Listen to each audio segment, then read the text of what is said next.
Hello and welcome to NAACP Perspectives, where we showcase and highlight successes and achievements in the Johnstown African American community. I'm your host, Ron Fisher, and with me today, I'd like to welcome to the show Executive Director of ACRP, Mayor Frank Janakovic. Mr. Mayor, thanks for joining us today. Thank you, Ron. Appreciate it. Oh, the pleasure is all mine. It's truly great to have you on our show. And you know, I know you're here to speak about the ACRP, but with you being the mayor of Johnstown, I have to spend at least 1 minute or two on yourself in the community of Johnstown. Okay. And don't worry, I won't ask you none of the hard questions. That's not what we do here. But I wanted to ask you one question in mind that I had was, you know, Johnstown, just like the nation as a whole, is seeing some tough times. Why would an individual like yourself want to run for mayor? Well, Ron, I grew up in this area, and I've seen it in its good times and its bad times, and I really feel that as mayor I can help turn around some of those things and get us back to the good times. We may never be the 60,000 people that we once were, but I believe it's what we make it. And I think we've got to get rid of a lot of the negativism that's going around right now and spin the positives for our area. And I feel myself with the council and other business leaders can make that change. That's great. You know, I hosted our Martin Luther King program here a few months ago, and you came in and you spoke a little bit about being the mayor and what your plans kind of were. And when you spoke, I kind of felt like, you know what, I believe in this guy. I believe in what he's saying, and I feel like what you were saying was genuine to the audience, and I think a lot of people perceived it that way as well. So that's great. I would hope so. We have some tough decisions ahead in the city. You know, there's the economics, the blights, the storage. There's just a number of issues on the table, and we're trying to delicately balance the needs of the citizen and those that we need to move our city forward. That's great. That's great. And it's great to have somebody down to earth as yourself to take that role, because that's what we need here. Thank you. Appreciate Definitely, that. definitely. Now, are you originally from the area? Born and raised in Johnstown. Okay. I actually went to high school here at Bishop McCourt. Okay. Played football and baseball locally. Played football at IUP. Raised 2 sons within the area. My oldest son still lives here, and my other son's in Pittsburgh. I'm proud to say I'm have a grandson that's now 8 months old. So congratulations. in this area. So. Yeah, that's good. So you're a Johnstown guy, and I went to IUP as well. So we're definitely alum here. Very good. So you're with the ACRP, and I know a little bit about the ACRP. One, because a few years ago I volunteered to help the United Way with their impact board. It dealt with allocations. You know, we worked to see with some of the nonprofit agencies who should get money and how much money they should get for their programs. And I was a little upset because I did not get to work with ACRP. I worked with some of the other local organizations, but the ACRP was not one I got to work with. And the reason I was kind of upset is because I grew up in Hornerstown. Mm-hmm. So I would always, you know, see the ACRP either going through Hornerstown or other sections of going through Kernville or other sections of Johnstown. And I didn't know much about it, but I would hear the name. So I wanted to get kind of more informed about it. So I'm glad that you're on the show today, because now I get it for free now. Great. So tell us a little bit about the ACRP. Now, you, the organization was founded in 1989, if I'm correct? Yes, actually, we're coming up on our 25th anniversary here, April 17th. Okay. 1989. I was one of the founders, co-founders back in '89, and actually we started out in a little pizza shop in Kernville. Was our very first office. You had to go through my office to go to the kitchen and my assistant's office to go to the restroom. We started out with 6 staff and about 24 kids we worked with through the juvenile court system, child welfare.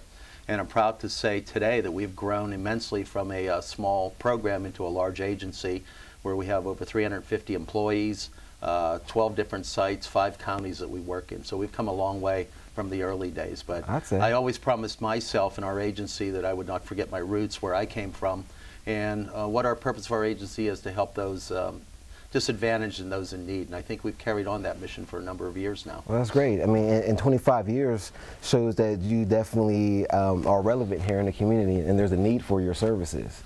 Yes, I think as an agency we're different in a sense that we cover juvenile justice, child welfare, mental health and behavioral health, educational programs. We run alternative schools. We're also strongly involved with the community, the court system. So it makes our agency a bit different in that we cross systems. So we would be what would be described as a multi-system agency. And I think the advantage to that is that we're able to cut through some of the red tape sometimes. So when people or families are out there, they get sent from one agency to another or another program to another. We have a lot of that in-house, so we can work with them and also refer them to the other appropriate agencies. So we cut down on some of the red tape and really hopefully get to the problems a lot quicker. Yeah, and I'm sure that you see some issues that kind of blend with others, so it's nice to not have one direction as opposed to having many. Correct. From the early days when we started in '89, I see we're having a lot more difficulties.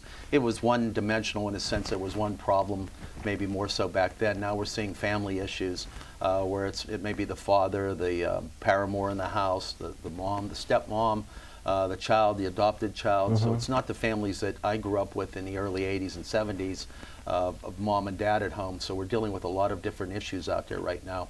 And we're dealing with families with those same different issues. One may be involved with mental health services, another with the educational system.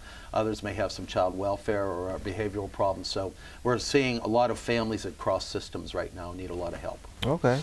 Now, so you've came a long way from that pizza shop. Yes. So you said you're actually in 5 counties right now? Correct. And what 5 counties would those be? Cambria, Somerset, Bedford, Blair, and a little bit of Clearfield County, but we're primarily in Cambria County. And in Johnstown alone, we have 5 or 6 different sites we operate out of right now. Yeah, I didn't know that. I didn't until I started nosing around myself and looking more into ACRP. That's fantastic. You know, actually as a bank manager, as a former bank manager, I'd like to say maybe a year or 2 ago, I actually spoke to some youth at one of your schools in the West End. We spoke about banking and being more responsible with your finances. And you know, the kids were pretty receptive, and I enjoyed that. I actually went back 2 or 3 times actually to speak to the kids. Well, we appreciate that. Role models coming in to talk to the children that have been successes within our city, within our area, are very important.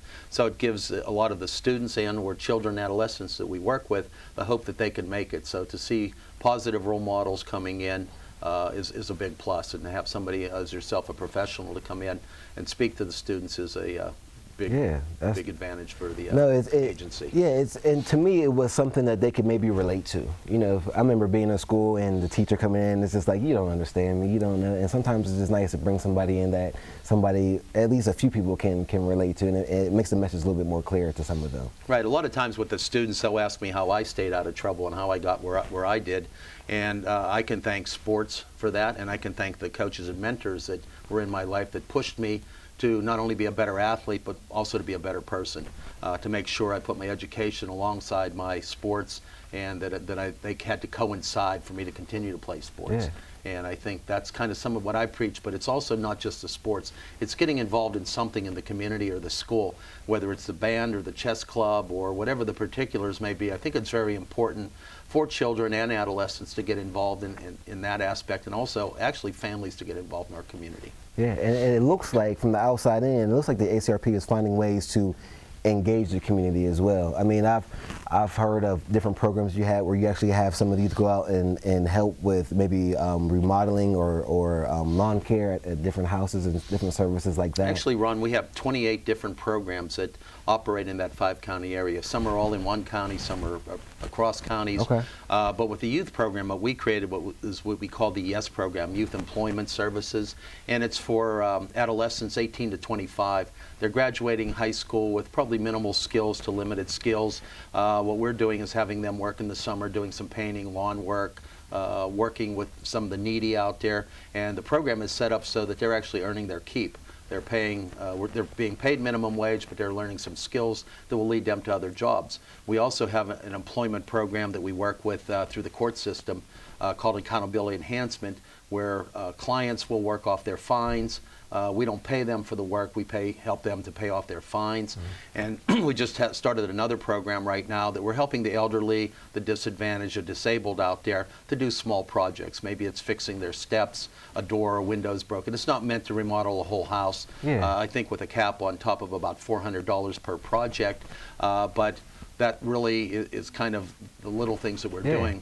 But things do connect. We have an agreement with Home Depot where they donate their excess supplies to us or slightly damaged materials. We take those and turn those around and are able to put them and help the elderly or those in need in general. That's great, and it's great that the youth are being able to utilize skills too, because you know so many times in school you're taught to go to college and you know be a doctor or scientist, and let's be honest, we're not all doctors, we're not all scientists, and we're missing some of the skilled jobs. Even like being a plumber, an electrician, you know.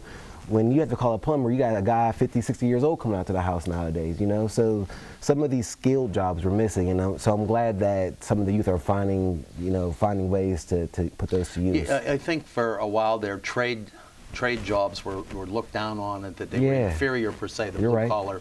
But this city is built on blue collar. We were talking about the mines and the mills, and we need the people to fix our cars. We need the people to do the plumbing, to do the construction, to do that work. So I think we've been encouraging, not all adolescents and adults are meant to go to college. Some have adverse skills or variety of skills, and we encourage them to go to the trade schools, to the VOTECs, and acquire those particular jobs and work on them. I know locally they're having a hard time finding people, for instance, JWF, to find enough welders just to fill the needs there. So there are the jobs, but it's being trained and educated for those particular jobs that are out there today. That's 100% correct. You're right on that point. Now, ACRP, you were saying that had, what, 11 or 12 locations? Right. We're in Johnstown alone. Right now, our first office was the pizza shop in Kernville, and we moved from there to 726 Franklin Street, which was the old Shahady residence. And we thought we were king of the mountain there. We had our own office at the time, etc. From there, though, we have purchased or renovated the St. Michael School in Brownstown. We've also purchased the old West End Catholic, which was the St. Stephen's parochial school. We now operate 7 or 8 programs out of there. We purchased the St. Stephen's Picnic Grove, and there we've made it into a recreational park where we run programs in the summer for autistic kids, soccer leagues, food programs, after-school programs. And one of the neat projects that we're working on right now is we purchased the previous St. Columba's School across from Sheets down in Canberra City there, off of Broad Street. And we're in the process of completing an outdoor-indoor playground for kids, a play area. Really? So what we hope to do, the outdoor playground's just about done, but we have groups like UPJ coming in. We had Westmont art classes coming in on Saturdays, students coming in on a Saturday morning, the judges' work crew, the jump group that does a lot of work around our areas, to be able to create a place where families and kids and parents can come with their kids safely and do some things. But I should add, our agency is also only as good as the community itself and those that help us. So we couldn't be doing all the things I'm talking about today if we didn't have all that help and community involvement. Definitely, definitely.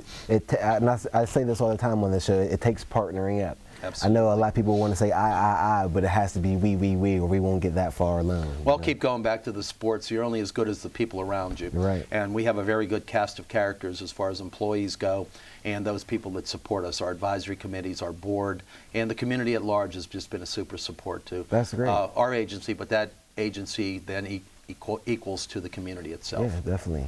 So, and you said you employ approximately 350 people for staffing. Correct. We actually have psychiatrists, psychologists. We probably have about 60 master's level staff and probably about 200 bachelor's level staff that work across the 5-county area.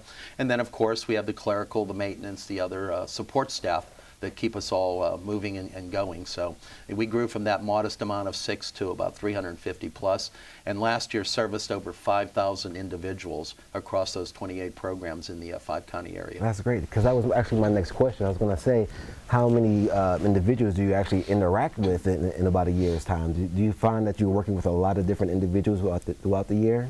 Yeah, so we're diverse in a sense that we specialize and do work with autism and ADHD, but we actually deal with children from birth up through geriatrics. So it's not just, when we first started it was just children, then it was families. So now we are actually dealing with the whole gambit of the age range there for different reasons, different issues, those sorts of things, including families. Okay, that's good. That's good to know. That's definitely good to know. Now, how about the volunteers? Because you were saying about the community. Do you get a lot of volunteers here in the area, or? Yes, absolutely. And we, like a lot of the other organizations, can always use the volunteers. Every Thursday night at our West End site, we do what we call a community center day for kids. And it is for children and adolescents that aren't necessarily in our programs, but those that may be siblings of the children we work with, or others just in the neighborhood where we offer a drop-in night.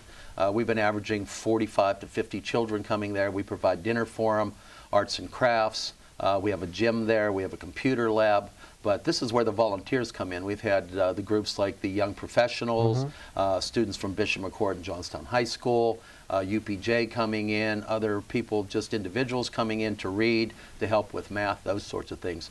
A lot of the children we work with really strive on that one-on-one attention, and a lot of them just don't get it at home, whether there's single parents or lack of a father or a mother in some cases. These children really thrive for that, and this is one way we give back to the community. There's no cost for that. Anybody within walking distance is welcome to come, or parents, and it's operated 4 to 8 o'clock every Thursday at our Power Street site, the old West End Catholic. That's good to know. It's good to know. And it's a beautiful thing when the community comes together, isn't it? It's fantastic. Again, without the community there, we couldn't do half or a small portion of the things we're actually getting done. I'm sure. Let's take some time to actually speak about the programs that your organization has to offer.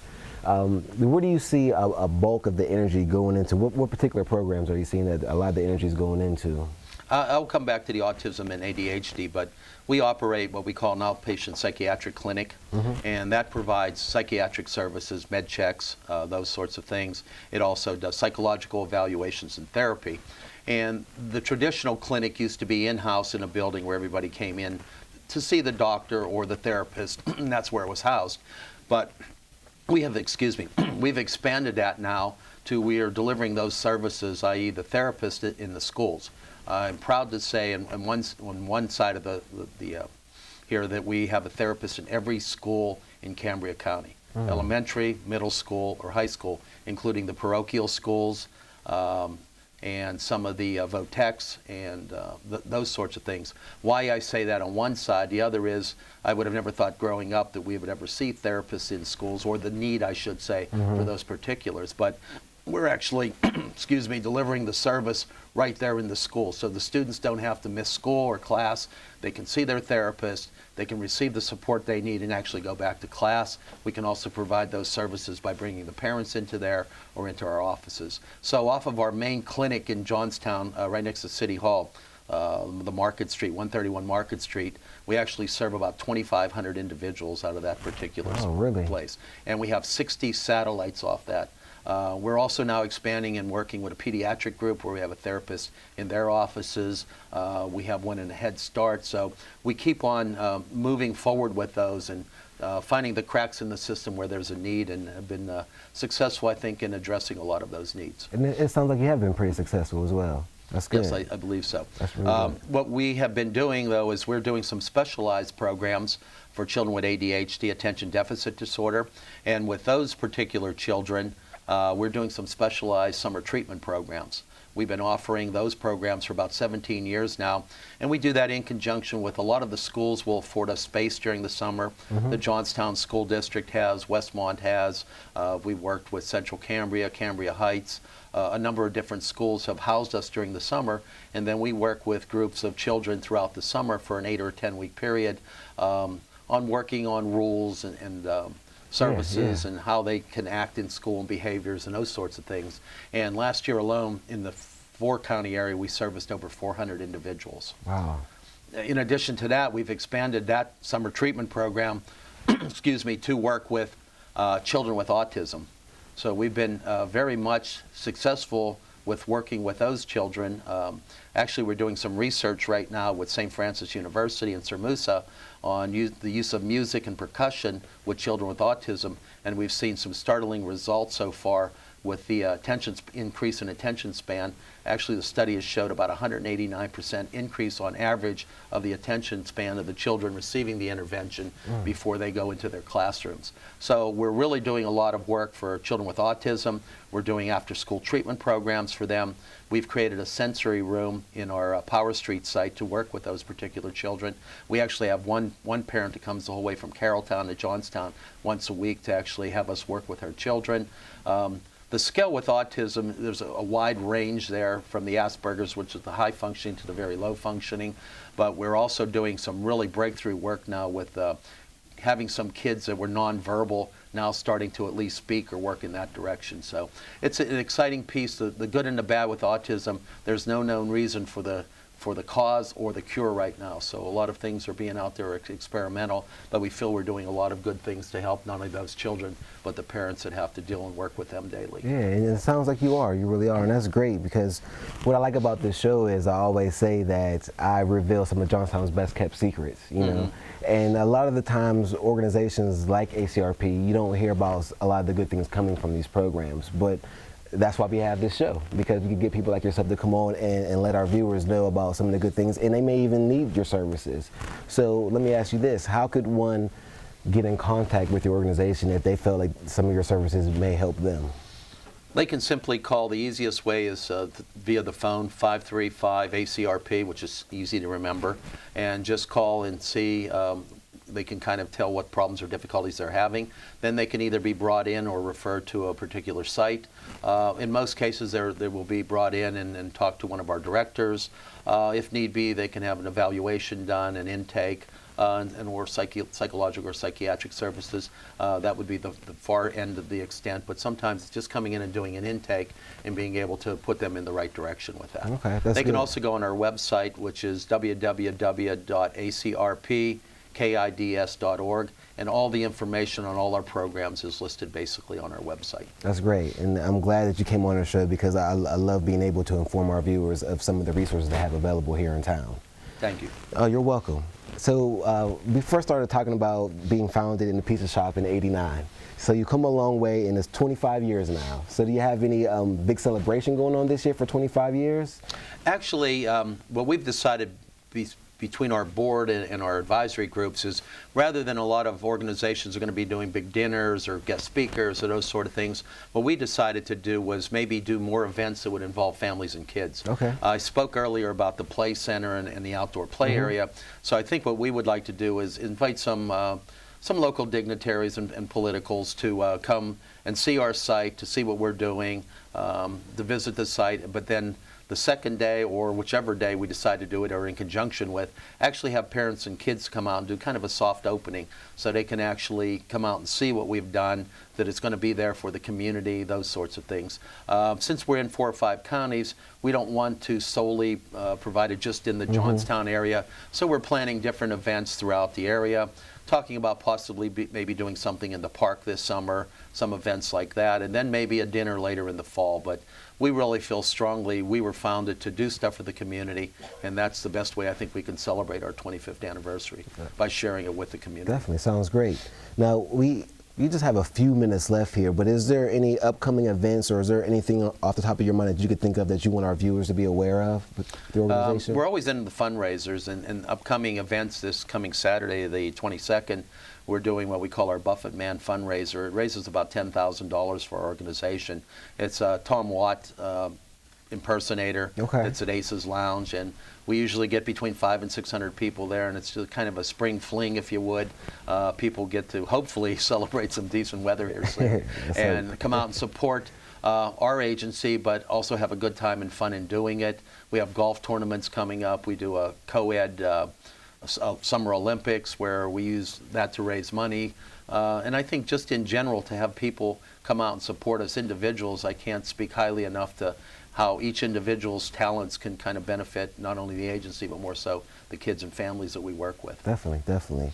You know, I haven't dealt with ACRP too much other than going and speaking to the children, and we used to do summer cleanups in the Hornerstown section of Johnstown, and I worked with the ACRP on our last one. I worked with Jim Boudet. Is he still with the organization? Yes, Jim operates or oversees, I should say, the work programs that we discussed earlier, the YES program and the accountability enhancement, and does a great job with the adolescents there and young adults. So we do plan this summer continuing that. What I would encourage, though, is more involvement from the community and the neighborhoods themselves. So it's not ACRP coming out, and it's not other groups coming into the neighborhoods. It's the neighborhood itself that needs to be a bigger part of it. You're right. You're right. We strongly encourage that. Yeah, I mean, the community has to take ownership in its community, right? You know, it's right.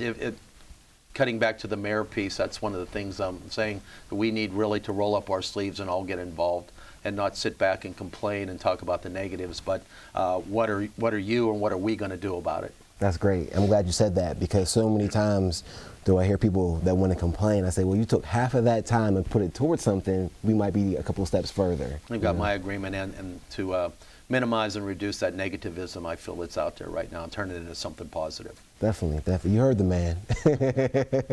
Well, with just a few minutes left, could you share, this will probably be the hardest question all day, but could you share an experience that you've had with the ACRP to where it's something that always stood out to you, whether working with a staff member or an individual in the community?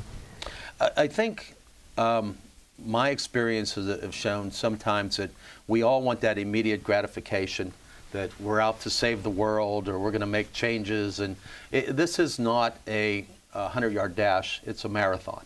So when we work with kids and families, we've got to roll up our sleeves and be willing to dig in. And there are many out there that are trying to do the right thing and good things, but I think they get discouraged rather quickly when things don't change quick enough for them. So I think it's very important to keep that in mind.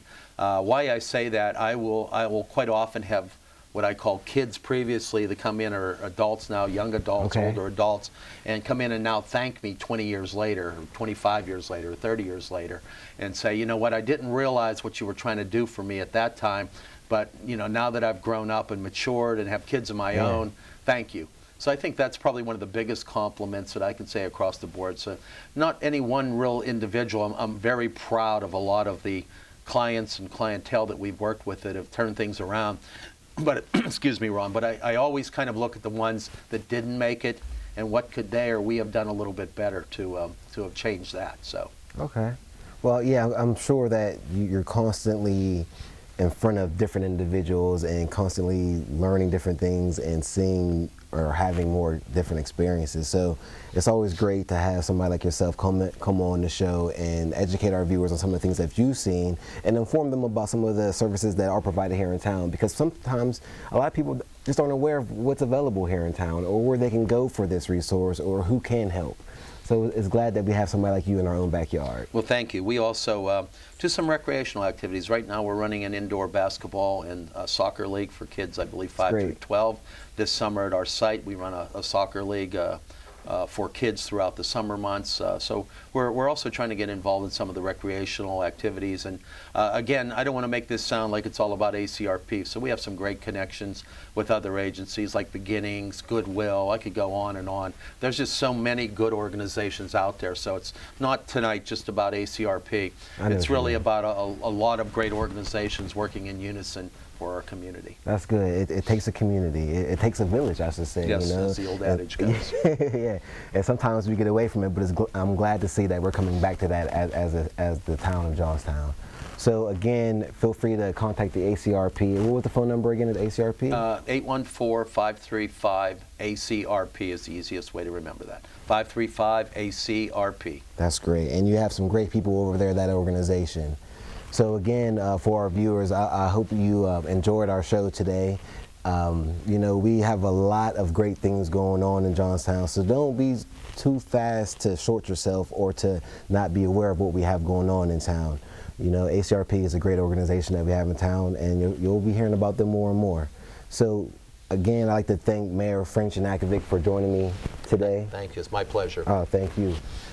You've been tuned into our NAACP Perspective show, where we showcase again and highlight successes and achievements in the Johnstown African American community. Feel free to contact us at P.O. Box 1064, Johnstown, PA 15907, email naacpjohnstown@gmail.com, or by telephone 814-535-6937, or you can find us on Facebook. Again, I'm your host, Ron Fisher, with guest Executive Director of ACRP, Mayor Frank Janakovic, and I'd like to tell you to tune in to future broadcasts of our Perspective show, Thursdays, 7 p.m. on Atlantic Broadband's local Channel 9, and I'll see you then. Thank you very much, Ron. Thanks for being on. Appreciate it. Pleasure very much.